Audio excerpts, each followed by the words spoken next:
Hello, everyone. I'm Larry Ridley, and this is the NFL on EA Sports. It's officially winning time in the NFL. In today's wildcard matchup, victory is the only option for these two teams. It's the Saints going up against the Eagles. We're in for a frigid one in Philly. We're off to Lincoln Financial Field to say hello to our broadcast team, Brandon Godden and Charles Davis. It is a snowy and blustery day in the city of brotherly love as we welcome you to Lincoln Financial Field in Philadelphia. Coming up, it's the final game of Wild Card Weekend, and we've got a good NFC matchup in store between the New Orleans Saints and the Philadelphia Eagles.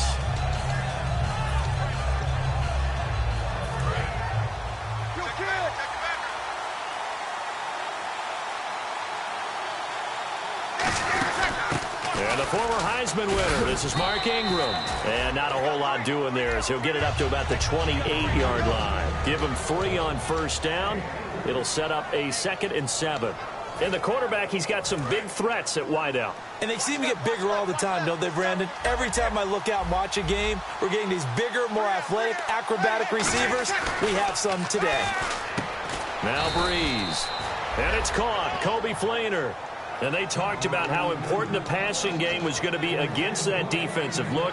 Good job there going to the air for the first down. It's all about preparation. It's all about planning. And then it's about execution. So they put it all together in practice. Okay, this is what we think we're going to see. This is how they get to it. And then when the game comes, read it and attack it. This is Ingram on 1st and 10. And he's going to be stopped up quickly here. Just a yard up to the 39. Fletcher Cox there for the tackle.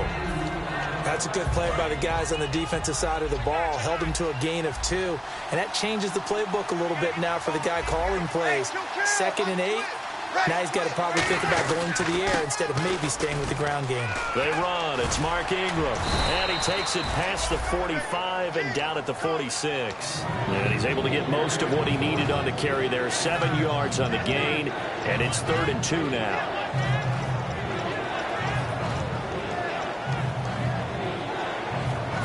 Offense coming up, needing 2 yards on 3rd down.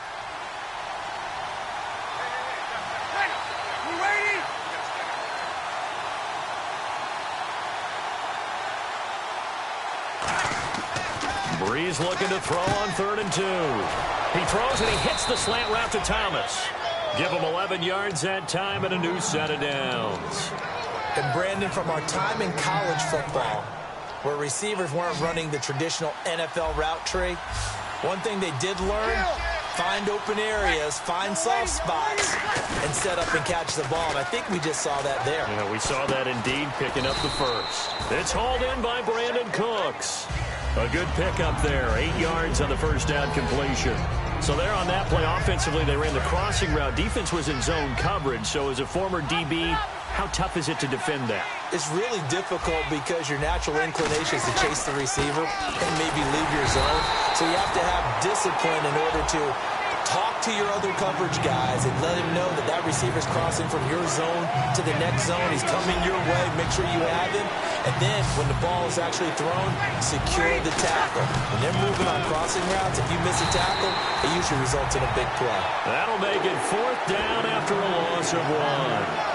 And, partner, in a lot of short yardage situations, you'll see the linebackers step up into the gaps, what we call mugging the line of scrimmage, to make sure they take away all spaces, all creases. That one worked really well for them. They only needed a yard, instead went backwards. And this is picked up by the Saints. I feel like you and I could be in our backyard with our dads right now. What did they always say when they were throwing us the ball? Look it all the way in. Make sure you secure it. That had the feeling of not happening there on that play, that he didn't have full control of the ball. When that punt's coming in, I've never returned punts, but I would imagine it's tough to monitor those guys coming full steam ahead at you. It really is. You try and get that peek to know where they are, about whether you should fair catch it or not.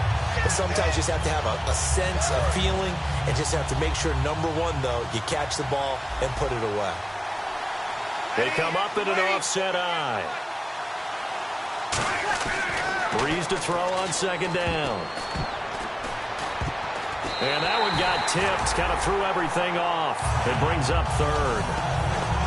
Really nice play by the guys on the defensive side of the ball, but for the guys on the offensive line, they're doing a nice job of trying to protect their passer. But when a guy hops in the air and goes airborne to try and knock one away, it's difficult because you can't reach out and grab him. That'll be a holding penalty. So all you're trying to do is make some type of a play on him. And he'll take it into the end zone for the Saints touchdown. Brandon Cooks, a 15-yard touchdown grab. And the Saints have taken the early lead. Well, these may be an adventure this afternoon, but this one is good. Morstead out now following the touchdown to kick. On the return now, it's Josh Huff. And it's a pretty good return here as he'll get it up to the 29-yard line.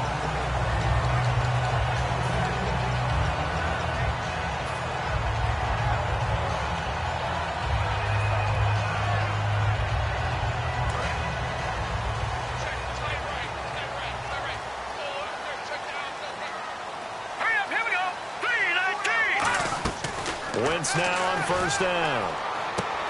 Firing quickly here, and that's complete. And they'll get it up just short of the 45 at the 44.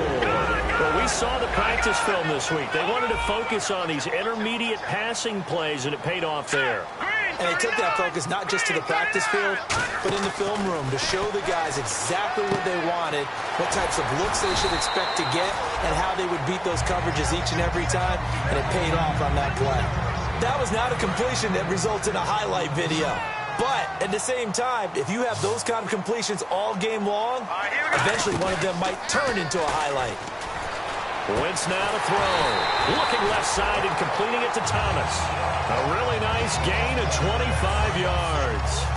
And let's not take for granted, in these conditions, that's never an easy pass and catch. You really got to find a way to drive the ball. You know, get your grip. You know, that's why we see some of the guys now, they put the gloves on when they throw the ball in this type of a condition. Sometimes the glove might make it too slippery. So you got to figure out what's going to work for you. But how about the receivers? Looking back and trying to locate the ball coming through snow and making sure they have full concentration. Just a yard on the pickup there, and it'll leave them with a 3rd and 3. And now a look at the Saints starting defense. Stephon Anthony acclimated quite quickly to the NFL. As soon as he joined the team, he became their leading tackler.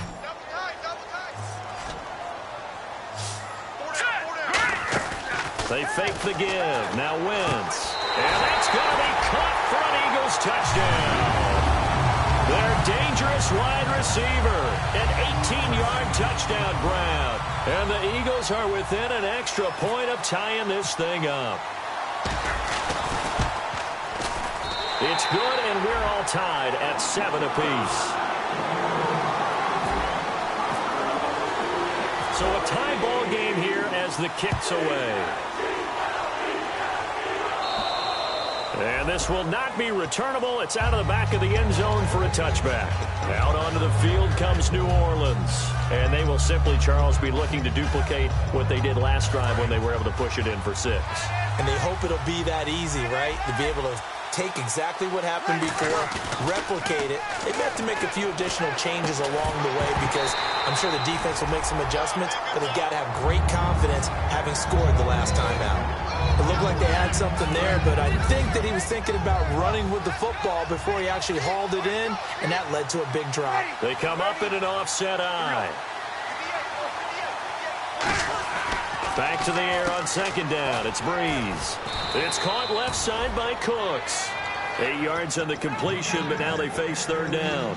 An ex-teammate used to tell me all the time, I hate experienced quarterbacks because no matter what, you really can't hide what you're doing. And I think that right there, he knew right away where the blitz was coming from, where his primary guy was going to be, and he ended up going to a secondary target for a nice game. I was just going to ask you, that wasn't the primary target. He's so good at that, isn't he? I think he knew right away that he wasn't going to get to his primary guy. I think he read that as soon as he got to the line of scrimmage, knew where the pressure was going to come from, and said, I know how to beat that, and that's what he did. So the offense has it 1st and 10.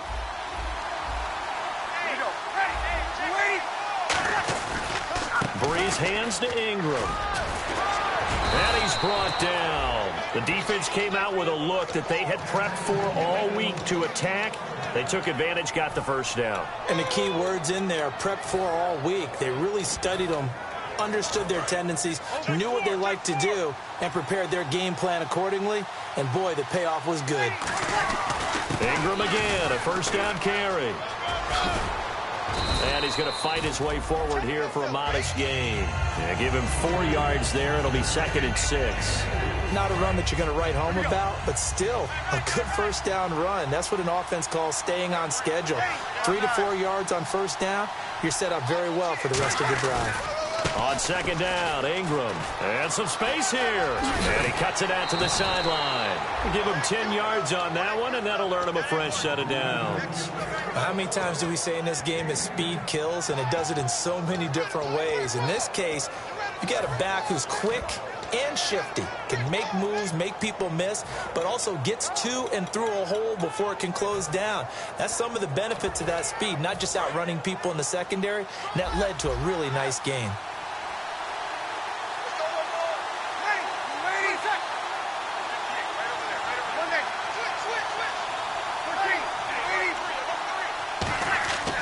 Breeze now on first down. That is caught inside the 5. 18 yards there, and it'll be a 1st and goal. Well, coaches always talk about finding balance on offense. I don't think you can get much more balance than this. Big-time run, big-time pass. A 1-2 combination. Looked pretty good. How about that? Let's see if they can continue to take that kind of a punch, though. They'll run here with Ingram. And this is going to result in losing yardage. They're driven back to the 8-yard line. It's a loss of 4 there, bringing up 2nd down. So the myth has been shattered. Every cornerback in the league is not just a cover corner. Some of them will stick their nose in there and make plays exactly as we just saw there. A big loss suffered by the offense after that nice tackle. They come up in an offset eye.